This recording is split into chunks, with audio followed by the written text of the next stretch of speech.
कभी सोचा है कि जो काम नामुमकिन सा लगता है उसे हासिल करने का कोई तरीका, कोई फॉर्मूला हो सकता है? आज हम स्टीवन कोटलर की किताब द आर्ट ऑफ इम्पॉसिबल के जरिए पीक परफॉर्मेंस की दुनिया में उतरने वाले हैं। ये इस किताब के पहले अध्याय असंभव के लिए एक फॉर्मूला का विश्लेषण है। तो चलिए शुरू करते हैं। ये जो बात कही गई है ये बहुत गहरी है। इसका मतलब साफ है, अपनी सीमाओं को तोड़ना कोई एक बार की घटना नहीं है। ये एक आदत है, एक प्रैक्टिस है जिसे हम अपनी आखिरी हद मान लेते हैं। असल में वो तो एक नया स्टार्टिंग पॉइंट होता है। तो चलिए सबसे पहले इसी सवाल पर आते हैं, ये असंभव या इम्पॉसिबल आखिर है क्या चीज? इस हिस्से में हम समझेंगे कि कैसे अपनी सीमाओं को देखने का नजरिया बदलने से ही हमारी असली क्षमता अनलॉक हो सकती है। तो ये किताब किसके लिए है? ये उन लोगों के लिए है जो बड़े बड़े ऐसे सपने देखते हैं जो बाकी दुनिया को शायद पागलपन लगे। ये उन अव्यावहारिक लोगों के लिए एक प्रैक्टिकल गाइड है जो कुछ असाधारण करना चाहते हैं। और यहीं पर लेखक एक बहुत ही दिलचस्प बात बताते हैं। वो कहते हैं कि असंभव एक जैसा नहीं होता, ये दो तरह का होता है। एक है कैपिटल आई वाला इम्पॉसिबल, मतलब इंसानियत की बड़ी बड़ी उपलब्धियां जैसे चांद पर जाना, और दूसरा है छोटे आय वाला इम्पॉसिबल। ये हमारी अपनी पर्सनल जीत होती हैं, वो चीजें जो कभी हमें अपनी पहुंच से बाहर लगती थीं। लेकिन सवाल ये है कि ये जो फॉर्मूला है इसकी खोज शुरू कैसे हुई? ये आइडिया आया कहाँ से?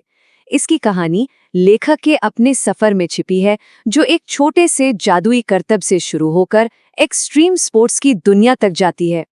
इसकी शुरुआत होती है लेखक के बचपन से, जब वो सिर्फ 9 साल के थे और उनकी जिंदगी में कुछ ऐसा हुआ जिसने हमेशा के लिए उनका नजरिया बदल दिया।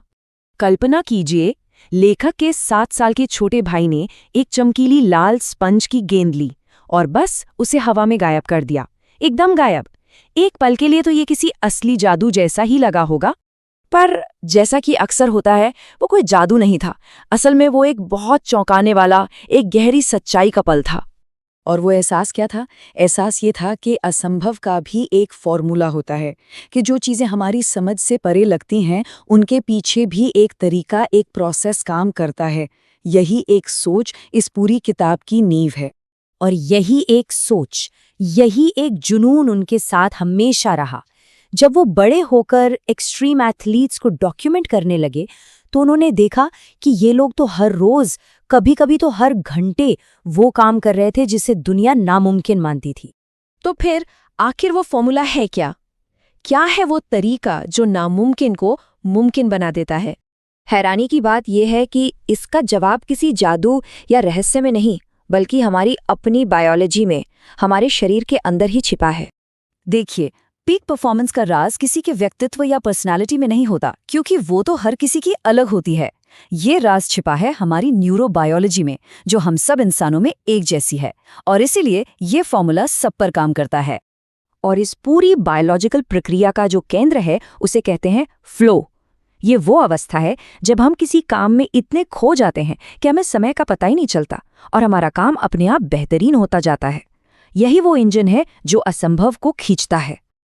और जब हम फ्लो स्टेट में होते हैं तो होता क्या है? हमारी ताकत, हमारी सहन शक्ति, हमारे रिएक्शन टाइम, सब कुछ बढ़ जाता है।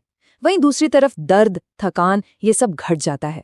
और सबसे कमाल की बात, मोटिवेशन, क्रिएटिविटी, सीखने की क्षमता, ये सब 500% तक बढ़ सकती हैं। तो ये सिर्फ एक बायोलॉजिकल ट्रिक नहीं है, पीक परफॉर्मेंस को देखने का एक और तरीका है, और वो है इसे एक खेल की तरह देखना। एक दार्शनिक थे जेम्स कार्स, उन्होंने कहा था कि खेल दो तरह के होते हैं। एक होते हैं सीमित खेल, जैसे कि चेस, जिसका मकसद होता है जीतना, खेल खत्म, कोई जीता कोई हारा। लेकिन दूसरे होते हैं अनंत खेल, जैसे कि आर्ट, साइंस या प्यार।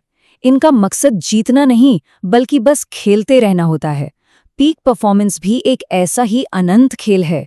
विलियम जेम्स की एक बहुत मशहूर बात है कि हम इंसान अपनी क्षमताओं के बहुत ही छोटे से हिस्से का इस्तेमाल करते हैं।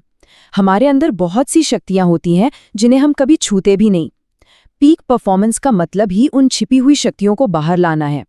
तो असल में अपनी काबिलियत की हदों को जानने का एक ही तरीका है, और वो है उन हदों को बार बार छूना, उन्हें थोड़ा और आगे धकेलना। तभी पता चलता है कि हम सच में क्या कर सकते हैं। ठीक है, तो अब जब बुनियाद तैयार हो गई है तो आगे क्या? इस असंभव को पाने का रोड मैप क्या है? आने वाले हिस्सों में हम पीक परफॉर्मेंस के 4 सबसे जरूरी स्किल्स को एक-एक करके समझेंगे। वो हैं मोटिवेशन, लर्निंग, क्रिएटिविटी और सबसे जरूरी फ्लो। तो ये था द आर्ट ऑफ इम्पॉसिबल किताब का परिचय, असंभव के लिए एक फॉर्मूला।